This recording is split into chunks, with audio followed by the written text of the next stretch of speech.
You know, what a moment, 20 years of CNN News 18, and a lot has changed. We'll hear that story of this network, plus how journalism itself has changed over the last 10 years. This is broadly what we will discuss. So give me a sense of what has really and most fundamentally changed in the grammar of TV news, not in terms of technology, but in editorial thinking over the last, say, 10 years. Thank you very much, Ruhail. Thank you to Dr. Batra for having us here on Exchange for Media Summit. I still remember, when I became managing editor 5 years ago, the first media event that I attended was the Exchange for Media Summit. And now, as things stand, here I am again. Look, I think the fundamental thing that's changed in the last 10 years is the way people are consuming news. A lot of news consumption has become digital. People are consuming news on their phones, much more than they are on television. But I think 2025, what it has shown is TV's had a few moments where I think it's found its mojo back. Gaurav and Charu were talking about Operation Sindoor. I have this story. So we were all in the newsrooms, all of us, editors, journalists, reporters, for, uninterrupted. We were having coverage throughout the night for 3, 4, 5 days.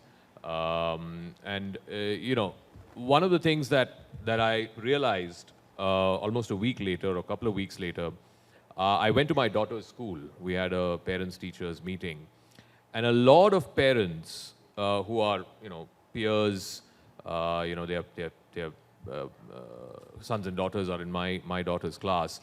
They came up to me and they said, for the first time in 5 years, first time since COVID, certainly, we tuned into TV to know what was happening during Operation Sindoor. And I said, why? So I got curious. I was like, how come?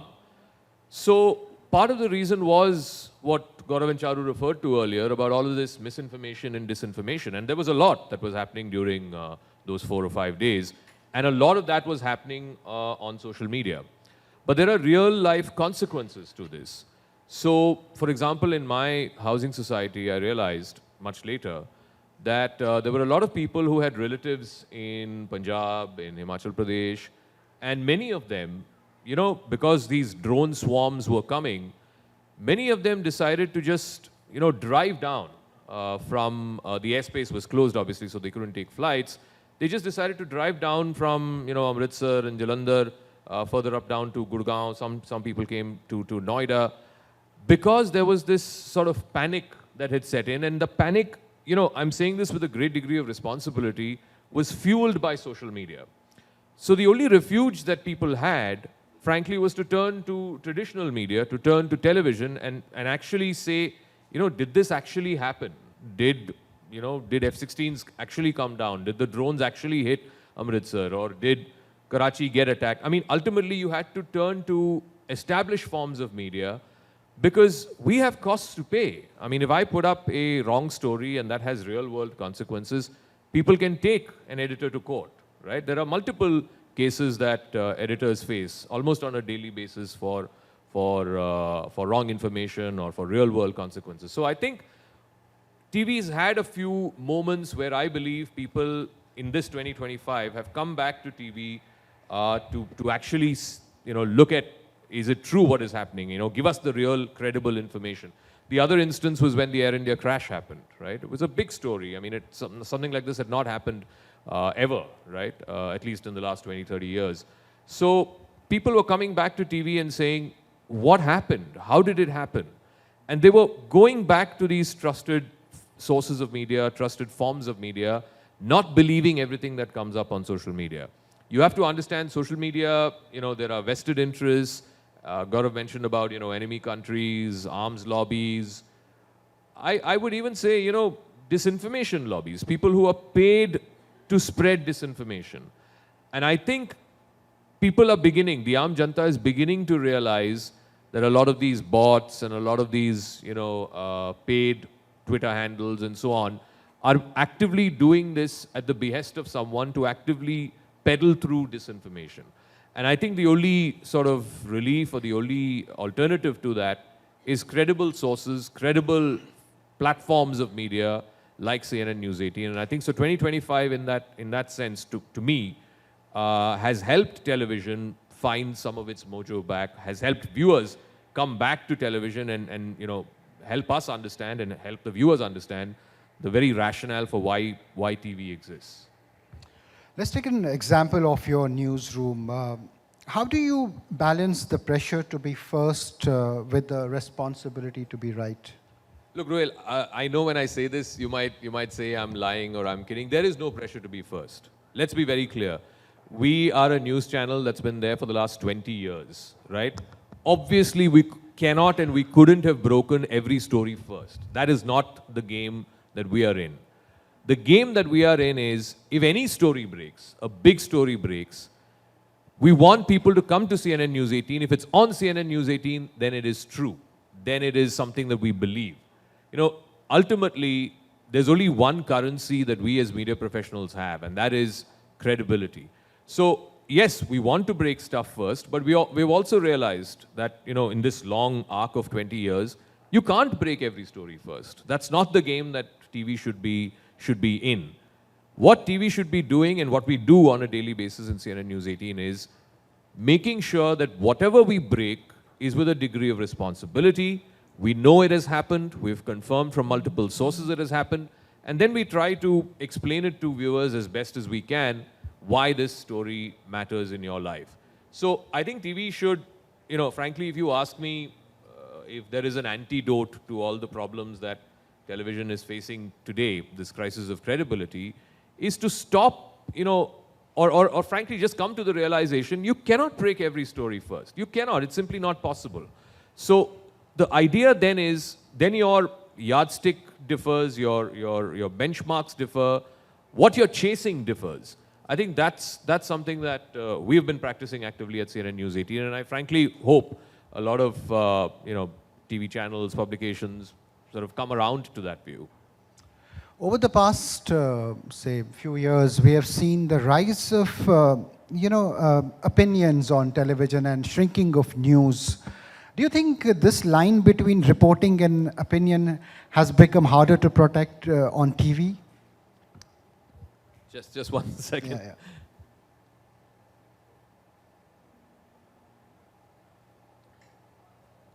So again, I have a slightly different view on this. TV is too much opinions, too much talking, too much, polarized views and just talking heads and so on. Of course there is. I'm not denying that there isn't. We do 18 hours of live programming every day, CNN News 18, and most channels actually. From 6 a.m. to midnight, we're live, right? There's no repeats. Out of those 18 hours, barely 4 hours is talk television. Maybe even less than 4 hours is talk television.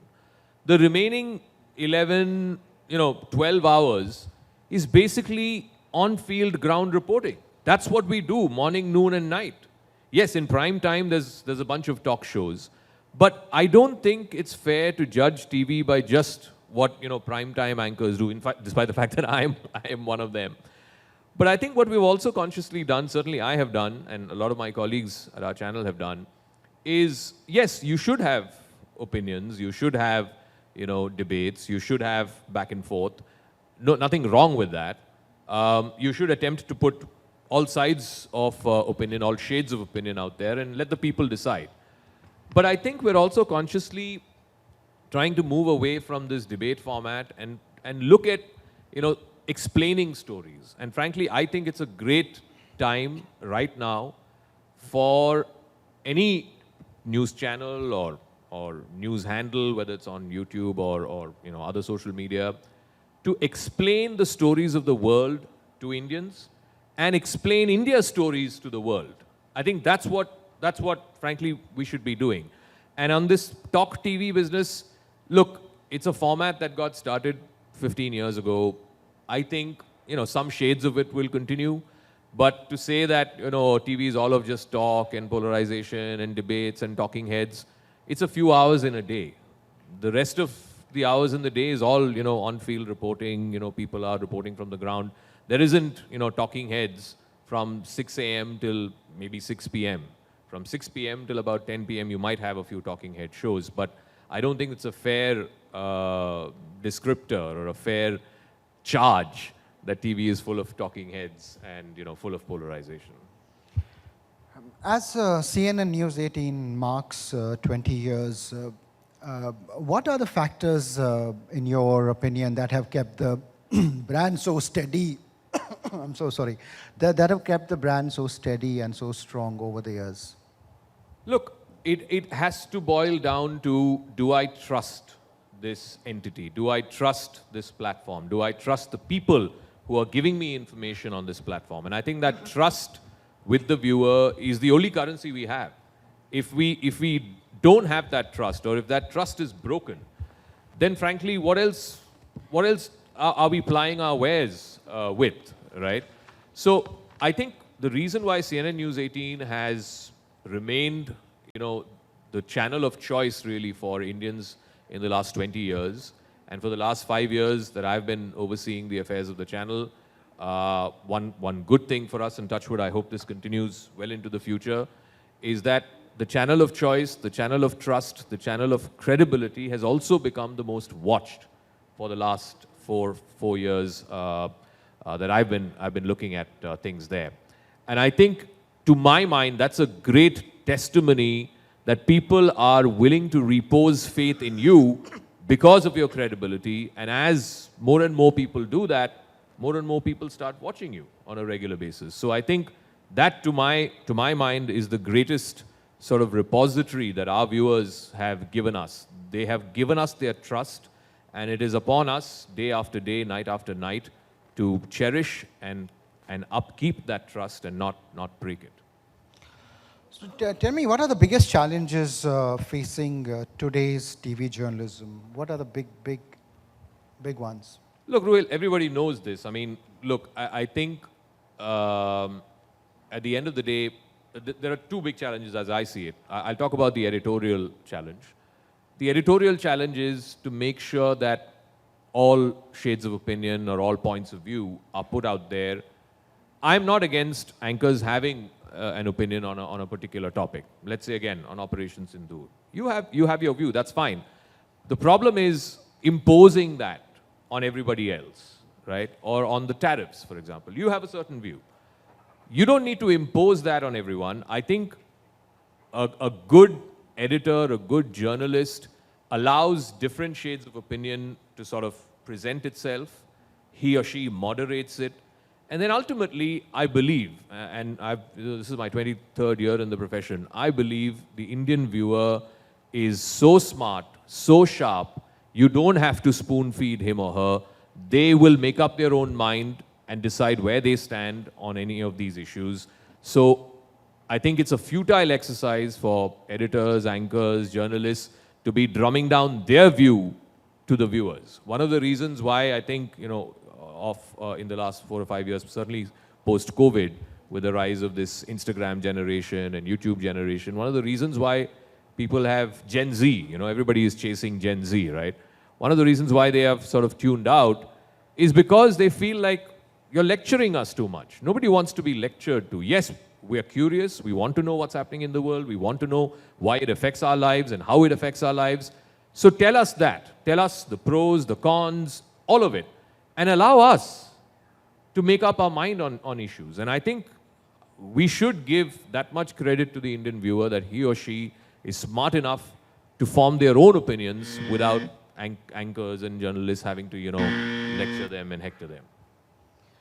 My final question, what must television journalism protect at all costs, even as formats, platforms, and business models change?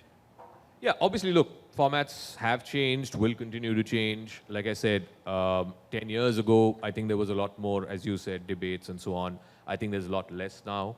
A lot more explainer formats, because it initially started off on digital, but now we're also seeing that it works on television. So people are curious to know, what's happening, let's say, for example, on the trade talks. What is happening on the defense front? What is happening? I mean, people also want to know more than just politics, right?